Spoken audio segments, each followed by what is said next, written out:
नमस्कार मंडळी, कसे आहात? आज आपण बघूया पुण्यातील फुरसुंगी गावातील श्री शंभू महादेव मंदिराची माहिती. अत्यंत सुशोभनीय असणारे हे मंदिर संपूर्ण संगमरवरी दगडामध्ये स्थापलेले आहे. दरवाजातून आत प्रवेश करताच घंटेसोबत आपल्याला पितळी धातूंमध्ये त्रिशूळ व डमरू दिसेल.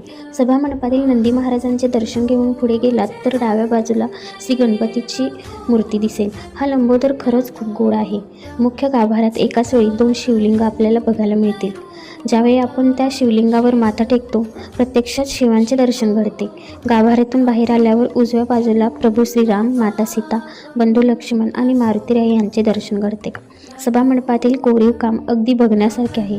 बाहेरील बाजूस भव्य अंगण आहे. येथे विविध धार्मिक सोहळे होतात. बाहेरील बाजूस 18व्या शतकातले बेलाचे झाड असून 120 वर्षापूर्वीचे आहे. अजूनही त्याच हिरवाईने नटलेले हे झाड अगदी दिमाखात उभे आहे. मंदिराच्या तळघरात अभ्यासिका व भोजनालयाची देखील व्यवस्था केली आहे.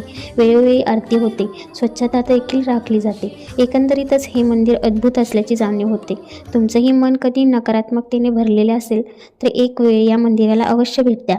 हे उमापती अवश्य आपल्या मनातील भार हलका करतात. So feel like divine touch. नमो पार्वतीपते. हर हर महादेव.